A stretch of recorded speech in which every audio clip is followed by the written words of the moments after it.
तो मैंने senior Cambridge किया था, उसके बाद ग्रेजुएशन किया 3-4 साल यहीं दिल्ली यूनिवर्सिटी से। लेकिन उसके बाद जब नौकरी ढूंढने गए तो कहीं मिले नहीं, और एक तरह से बड़ी एक फ्रस्ट्रेशन रहती थी, क्या करें, ग्रेजुएशन हो गया, कहाँ नौकरी मिलेगी। तो हम लोग साथीगण सब बैठ करके यहीं दिल्ली के कॉफी हाउस में बैठ करके कोसते थे, यार ग्रेजुएशन हो गया, कहीं नौकरी नहीं मिल रही, क्या किया जाए।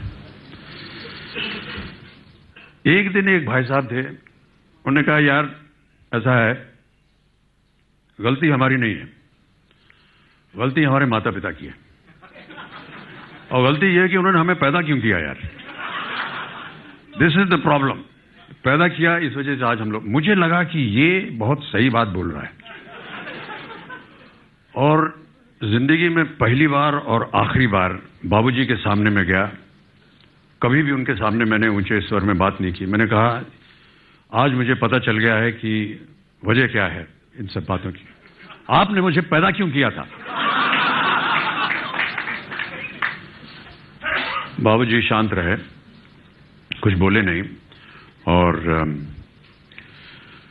हम विलिंगडन क्रेसेंट में, जो कि अब उसका नाम शायद बदल गया है, मदर टेरेसा क्रेसेंट हो गया है, 3 मूर्ति के बगल में मकान था, वहां वो सुबह सुबह 4 बजे घूमने जाया करते थे। पीछे डिप्लोमेटिक एनक्लेव है, अब तो बहुत सारी एम्बेसीज बन गई, वहां पर पहले जंगल बियाबान होता था वहां। और वो 4 बजे उठ करके वो जब जाने लगे तो वो मुझे उठाते थे पढ़ने के लिए।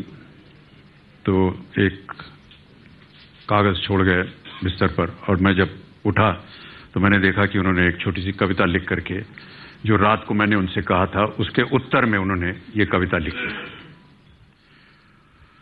उन्होंने लिखा कि ये कविता है कि जिंदगी और जमाने की कश्मकश से घबराकर मेरे बेटे मुझसे पूछते हैं कि हमें पैदा क्यों किया था। जिंदगी और जमाने की कश्मकश से घबराकर मेरे बेटे मुझसे पूछते हैं कि हमें पैदा क्यों किया था, और मेरे पास इसके सिवा कोई जवाब नहीं है कि मेरे बाप ने भी मुझसे बिना पूछे मुझे क्यों पैदा किया था। और मेरे पास इसके सिवा कोई जवाब नहीं कि मेरे बाप ने भी मुझसे बिना पूछे मुझे क्यों पैदा किया था, और मेरे बाप को उनके बाप ने बिना पूछे उन्हें, और उनके बाबा को बिना पूछे उनके बाप ने उन्हें।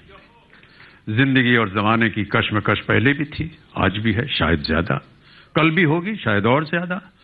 तुम ही नई लीक रखना, अपने बेटों से पूछकर उनको पैदा करना।